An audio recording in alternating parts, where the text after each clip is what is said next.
नमस्कार, स्वागत है आपका आरपीडी न्यूज चैनल में। बांसवाड़ा जिले की पंचायत समिति गढ़ी किलैम्स भीमपुर के नवनिर्वाचित अध्यक्ष भूपेंद्र जी जोशी से आरपीडी न्यूज टीम की खास मुलाकात। उन्होंने बताया कि किसानों की हर समस्या का समाधान करना ही उनका मुख्य उद्देश्य रहेगा। तो आइए जानते हैं संवाददाता बिरबल कड़वा के साथ अध्यक्ष जोशी जी से किसानों के प्रति विचारों को। आरपीडी न्यूज़ से मैं बिरबल कड़वा और आज हम पहुंचे हैं लैम्प्स भीमपुर के जो नवनिर्वाचित अध्यक्ष हैं भूपेंद्र कुमार जोशी उर्फ तिलकराज जी जोशी, जो कि किसी परिचय के मोहताज नहीं है। काफ़ी लंबा चौड़ा इनका राजनीतिक अनुभव है और वर्तमान में गांव के किसानों और गांव के लोगों ने इन्हें यहाँ लैम्प्स के अंदर अध्यक्ष चुना है। अब इनके क्या एजेंडे रहेंगे, क्या मुद्दे रहेंगे, किसानों के प्रति इनके क्या विचार है, तो जानते हैं। जोशी जी, सबसे पहले बहुत बहुत बधाई हो आपको, इस पद पे आप निर्वाचित हुए। बहुत शुभकामनाएं मेरी, आपको धन्यवाद है इसके लिए। जी जी। और मैं तो आपसे ये निवेदन करना चाहता हूँ, मैं स्वयं सेवक के साथ ही मैं किसान हूँ, जी जी जी। कृषक हूँ। जी जी। और मैं खुद स्वयं हाथ से खेती करता। पहले मैं खुद हल बैल चला करके खेती करता था और आज भी मुझे शौक है खेती करने का। जी जी जी। मेरे पास ज़मीन भी उस आधार से। और मैं ज़्यादातर किसानों के हित में मुद्दे उठाता हूँ। राजनीतिक क्षेत्र के साथ काम करते करते संघ में भी कई पदों पर काम करते हुए मैंने किसानों के हित में बात रखी है। जी जी। और लंबे कार्यकाल के बाद में संगठन के जो भी मुझे दायित्व मिला उसके बाद भी मैंने किसानों के मुद्दे उठाए जी। हैं। और आज भी ऋषि और कृषि जी। दोनों को बचाना है हमें। जी। और वापस नए भारत के निर्माण में, आत्मनिर्भर भारत में बहुत बड़ा योगदान रहेगा। उसीलिए मैं किसानों के लिए काम करने के लिए तैयार हूँ। और अभी जो मैं चुनाव जीता हूँ, लैम्प्स का जो अध्यक्ष का चुनाव जीता हूँ, वो मैंने अपनी स्वेच्छा से, बिल्कुल मती नहीं, मेरी स्वेच्छा नहीं थी कि मैं चुनाव लड़ूं। लेकिन क्षेत्र की जनता ने और किसानों ने कहा कि आप हमारे हित में काम करने के लिए आपको चुनाव लड़ना जरूर आवश्यक है। और मुझे घर पे आकर बुला कर लेकर फार्म भरवाया है। जी जी। और उसी के साथ उन्होंने मेरी जीत। सुना है कि आप काफ़ी रेगुलर, बहुत पुराने समय से भाजपा के साथ, आरएसएस के रेगुलर कार्यकर्ता के संगठन, बहुत बड़ा काम किया आपने। नहीं, जो जिम्मेदारी मिली, जो भी दायित्व मिला है मुझे, उस दायित्व का मैंने निर्वाह किया है। उसके ऊपर मेरे को कोई वो नहीं है। लेकिन एक जनता में एक पैठ है अपनी, और जनता में यही परिचय है और यही पहचान है। आज साथ साथ में कहते हैं कि तिलकराज जी का नाम भी है आपका। तिलकराज तो नाम मेरा, जो मैं आध्यात्मिक शक्ति भगवान का सेवा पूजा करता हूँ। और मेरा जो धार्मिक संस्कार और संस्कृति के अनुरूप मेरा जो तिलक एक चिन्ह बना हुआ, उसी के नाम से लोग प्रचलित हो गए। नाम मेरे नाम से कई लोग भूपेंद्र हैं, इसलिए कभी शंका नहीं हो जाए कौन सा भूपेंद्र ने क्या बात कह दी या कौन सा कर दिया। तिलक है वो निकाल के रखते हैं, उस हिसाब से पढ़ के नाम। हाँ, तिलक तो जो मैं हाथ से बनाता हूँ, कभी कोई डाई नहीं लगती है मेरे यहाँ। अच्छा। बिना डाई का मैं हाथ से बनाता हूँ, वही मेरी कलाकृति के हिसाब से तिलक बनता है। उसमें कोई चर्चा क्या करे, ठीक है, वो तो एक धार्मिक है। फिर भी नाम, काफी नाम। हाँ, तिलकराज से नाम से जानते हैं, काफ़ी लोग जानते हैं, प्रदेश में भी जानते हैं और जिले में भी और क्षेत्र में भी जानते हैं। हाँ, और मैं जिस क्षेत्र में काम करता हूँ, मैं शुरू से ही, और उसमें किसानों की मेन समस्या आज ये है कि जैविक खाद और जितना जो केमिकल आइटम है, बिल्कुल जो पर्यावरण के लिए नुकसान पहुंचा रही है, उसके रोकथाम के लिए हम ज़्यादा से ज़्यादा लोगों में जागरूकता पैदा करते हैं। मैं सभाओं में जाता हूं, आम सभा होती है, हमारे कार्यक्रम होते हैं, तो मैं इस मुद्दे को उठाता हूं। राजनीतिक मंच पे इस मुद्दे को उठाता हूं। और राजनीतिक क्षेत्र में राजनीतिक दलों की जो जनकल्याणकारी योजना होती है, उन जनकल्याणकारी योजनाओं को अवगत कराता हूँ लोगों को, भाई अधिक से अधिक लोगों को, किसानों को कैसे लाभ मिले। जैसे कि अभी ये 2 दिन पहले हमारी फसलें, बिल्कुल इतनी उम्मीद और आशा थी किसानों की, वो बिल्कुल चौपट हो गई। और विगत टाइम में मैं बताऊं कि ये जो हमारी संस्थाओं, सहकारी संस्थाएं हैं, चाहे बैंक हैं, जो क्रॉप लोन की लोन करता है नाबार्ड किसानों से, इतना सारा लोन करता है, लेकिन इनका इंश्योरेंस जो किया जाता है, इंश्योरेंस की जेब से लिया जाता है पैसा, और भारत सरकार का भी इंश्योरेंस होता है, लेकिन उसका लाभ आज दिन तक नहीं मिला है लोगों को। कई लोगों लंबे टाइम से 10 से 15 साल से हुई। उस पर मेरा एक निवेदन, आपसे भी निवेदन है कि आप इस बात को आगे पहुंचाइए। और हमने भी अभी जो हमारे कार्यक्रम होंगे उस माध्यम से आगे बात पहुंचाएंगे, और जिसका अधिक से अधिक लाभ मिले किसानों को। जो भी 2 दिन पहले हवा तूफान के अंदर में किसानों को काफ़ी चोट नुकसान पहुँचा है। और आज सबसे ज़्यादा परेशानी सरकार की मंशा, भारत सरकार की हो चाहे स्टेट सरकार हो, लेकिन मंशा जरूर किसानों की, लेकिन ज़मीनी स्तर पर जो लाभ मिलना चाहिए, जो योजना लागू होनी चाहिए, वो आज थोड़ी कमी आई है। किसकी कमी मानते हो? यहाँ के राजनेताओं की कमी मानते हो, प्रशासनिक उसमें, कर्मचारियों की, मैं सरकार? इसका किसी टीका टिप्पणी न करते हुए मैं एक निवेदन करना चाहता हूँ कि इसमें अनुभवी लोगों को आगे राय मशवरा ली जाती है, और अनुभवी लोगों से अगर राय मशवरा ली जाएगी तो आने वाले समय में किसानों का भविष्य उज्जवल हो सकता है। और तभी जाके हमारा जलवायु परिवर्तन की जो समस्या जो आज बढ़ रही है, जो मौसमी बीमारियाँ जो खड़ी हो रही हैं, जो लाइलाज बहुत सारी बीमारियां खड़ी हुई, उसका मूल कारण यही है कि हमारा रासायनिक जो अन्न हम खाते हैं उसी द्वारा हमारा दिमाग और मन तैयार होता है, उसके अंदर सुधार लाने की बहुत ज़रूरत है। पशुधन हमारा समाप्त हो चुका है, उस पशुधन को वापस खड़ा करने के लिए सरकार के सामने हमने सरकार को अपनी नीति बतानी चाहिए, सरकार को राय लेनी चाहिए किसानों से, किसान के कैसे आगे बढ़े, तो पशुधन के लिए क्या करना पड़े। जो कि हमारा दूध जो है वो मिट्टी के लिए अमृत है। जो पहले एक ज़माने में जो दूध की नंदियाँ, घी दूध की नंदियाँ बहती थी, वो आज समाप्त हो चुकी है। पूरा केमिकल साबुन वगैरह सब लिया जाता है।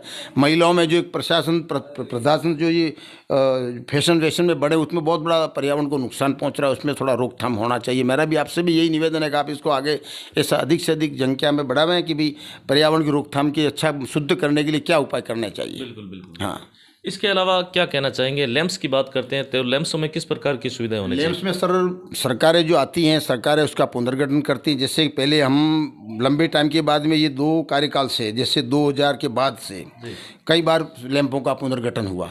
जैसे पहले एक लैंप जो होती थी वो आज उसकी 5-6 ग्राम पंचायतों के ऊपर एक लैंप होता था, और उस समय उसकी रोजगार की स्थिति भी थी कि उसके कंट्रोल आइटम उसके पास रहता था। इंडिविजुअल जो व्यक्तिगत लाभ राज्य संघ से है या भारत सरकार से या केंद्र राजस्थान सरकार से व्यक्तिगत लाभों का लाभ लोगों को दिया जाता था, और उससे उसका रोजी रोजगार जो ब्याज वगैरह जो आता था वो संस्थाएं चलती थी। लेकिन आज लैंपों का पुनर्गठन होने के बाद संस्थाएं जो काम कर रही है, लेकिन संस्था के पास बिल्कुल दयनीय स्थिति हो चुकी है, बिल्कुल कुछ भी नहीं है। उनका मानदेय वेतन देने के लिए पैसा नहीं है, और इनकी बैठने के लिए भारत सरकार ने अभी कुछ सारी हमारा, और पहली बात मैं बताऊं, बड़ी खुशी की बात है कि भारत सरकार ने हिंदुस्तान में पहली बार सहकारिता मंत्रालय की स्थापना की है। उससे बहुत बड़ा लाभ की उम्मीद है लोगों को और कार्यकर्ताओं को और संगठन के किसानों को कि आने वाले भविष्य में, और इसमें हमारे गृह मंत्री और सरकार के सहकारिता मंत्री हैं, इन्होंने जो सहकारिता विश्वविद्यालय खोलने की स्थापना की, उसमें बहुत बड़ा उत्साह, उसमें हमारे कई सुझाव लिए जाएंगे। मुझे लगता है किसानों के लिए आने वाला समय उज्जवल भविष्य होगा। पहली बार अध्यक्ष बने अपने अमित शाह, जिनके अध्यक्ष बने केंद्रीय सहकारिता, केंद्रीय में देश की आज़ादी की बात, 70 साल की आज़ादी में पहली बार अमित शाह ने एक अमिट मतलब छाप लगाई कि भारत पर के सहकारिता को जो गिरी हुई थी, जो किसानों की दयनीय हालत जो बैठी, वैसे अटल बिहारी वाजपेयी के टाइम में भी सतपाल जी महाराज को उसका किसान आयोग का गठन किया, उसका पहले अध्यक्ष वो बने थे। लेकिन आज भी उसी धारणा को, उसी क्षेत्र को, और हमारे जो दीनदयाल जो इसके संस्थापक हैं संघ के, भारतीय जनता पार्टी जनसंघ के, इनका जो एकात्मक मानववाद का जो उद्देश्य है, जो हमारी कतार में जो पीछे लोग जो खड़े हुए, उसको किससे अधिक से अधिक समाज से और सांस्कृतिक कार्यक्रम से मूल उद्देश्य से उनके साथ में, आजीविका के साथ में उनको वृद्धि की जाए, बढ़ाया जाए, इसके उद्देश्य को आगे लेकर के काम हो रहा है हमारा। बात करते हैं अपने यहाँ लैंप्सों की, तो हमने ज़्यादातर सर्वे किया, किसानों की हालत बहुत ज़्यादा दयनीय है, क्योंकि सरकार बड़े बड़े वादे करती है, साख सीमा 1,50,000 करेगी। धरातल पे जब हम जाते हैं, किसानों से पूछते हैं तो उनको 10,000, 20,000, 50,000। हकीकत ये है, और किसानों को मजबूर होकर कहने में तो लैंप से किसानों का मंदिर है, लेकिन ये हकीकत कुछ और बयां करता है। क्या मांग है सरकार से, क्या होना चाहिए? हकीकत में जो आपने क्वेश्चन किया, सबसे सराहनीय क्वेश्चन है कि नाबार्ड का जो पैमाना बना है, और जो नाबार्ड के पैमाने के अनुसार किसानों को मापदंड के अनुसार जो वितरण लोन किया जाता है, वो बिल्कुल कुछ भी नहीं है, धरातल पे कुछ भी नहीं है, खाली एक फर्जी टाइप काम हो रहा है। और उसमें किसानों को मैं बताऊं, कई व्यवस्थापकों में एक आरोप लगाना नहीं चाहता हूं, लेकिन कई बात मेरे दिमाग में ध्यान में आई, कई क्षेत्र की पूरी संभाग की बैठकों में गया हूँ, कई किसानों की बात ध्यान में है कि उनके नाम से फर्जी लोन लिया जाता है, जबकि उस किसान को पता ही नहीं है कि फला व्यक्ति का किसान है, दुलजी भाई नाम का किसान है, उसको पता ही नहीं, खाली सदस्य बना है, लेकिन उसके नाम से 50,000 रुपये उठा लिए। ऐसे कोई मतलब गबन, कई बार सारे गबन हुए, और किसानों के साथ शोषण हो रहा है। और ब्याज जो कहते हैं कम ब्याज में क्या उनको ऋण ही पूरा नहीं मिल रहा, तो ब्याज क्या देवे उसको? 10,000 में 5,000 दिए जाते हैं। सरकार की तरफ से ये सुविधा की गई कि ब्याज मुक्त फसल ऋण, कुछ भी नहीं। वैसे देखा जाए तो कुछ भी, जैसे जेब से आवाज़ भले पत्रकारों में, अखबारों में, न्यूज़ों में ये जरूर आ रहा है कि सरकार इतनी किसानों के लिए कर रही है, लेकिन धरातल पे किसान से अगर पूछा जाए हकीकत में तो कुछ भी नहीं है। जो हमें जनप्रतिनिधि होते हुए मैं खुद किसानों में खुद जानता हूँ हूँ स्थिति कि जैसे आज मेरा खुद का लोन भी 10 से 19 हज़ार रुपया पास कर रहा है, जबकि मेरी लिमिट 1.5 लाख है, 1.25 लाख है। अब 1.25 लाख मेरे को 19 हज़ार भी दे रहे, वो भी टुकड़ों, पहले 10 हज़ार दिया, फिर 10% 5% बढ़ा करके फिर 12 हज़ार 13 हज़ार। उसमें भी 3 प्रकार के बीमे। हाँ, तो वो बीमे भी कितने बीमे, जिसमें कंपनियां अभी जैसे फसली बीमा जो ले लोगों से जेब काटा जाता है, उसकी जेब से गया ना। अब ऐसे हमारे सीसी बैंक में काट लिया जाता है और उसका लाभ भी नहीं मिलता। लाभ भी नहीं मिलता। कितनी बार बीमा गया, वो बीमा का हिस्सा राशि है वो भी, हिस्सा राशि भी उसमें जमा है, उस राशि का भी कोई लाभांश, जबकि सहकारी संस्थाओं में लाभांश बंटना चाहिए। जो गुजरात और कर्नाटक में जो प्रकार की सहकारी संस्था, उसमें राजस्थान की सहकारी संस्था और जनजातीय क्षेत्र जो हमारा उदयपुर दक्षिणी राजस्थान का क्षेत्र, इसमें तो बहुत दयनीय स्थिति है।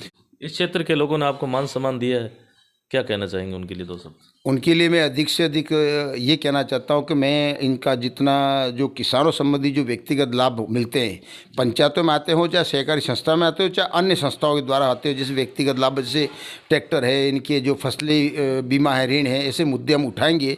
और जैसे नहरों की सफाई वगैरह, नहरों की पानी समय पर नहीं मिल पाता, किसान जो लोन लेता है और खाद वाद डालेगा लोन लेकर के, और किसान को अगर वो उपज नहीं होगी तो भरपाई कैसे करेगा। इसलिए कई सारे मुद्दे, इसमें मुद्दों को हम आगे ध्यान से ऊपर आगे बढ़ा रहे हैं कि किसानों से अधिक लाभ दिया जाए, उसी उत्साह में काम कर रहा हूँ मैं। तो यह थी हमारी खास मुलाकात भूपेंद्र जी जोशी। काफ़ी राजनीतिक अच्छा इनका अनुभव है, किसानों के प्रति इनके विचार थे जो आपने अभी सुने हैं। अब आगे ये क्या करवा पाते हैं ये तो समय ही बताएगा। धन्यवाद सर, आपने हमें समय दिया, बहुत बहुत धन्यवाद। बहुत बहुत धन्यवाद, शुभकामनाएं मेरी, और आते रहिए, इस प्रकार संपर्क करते रहिए, हमारी बात को पहुँचाते रहिए, इसी के साथ में शुभकामनाएं।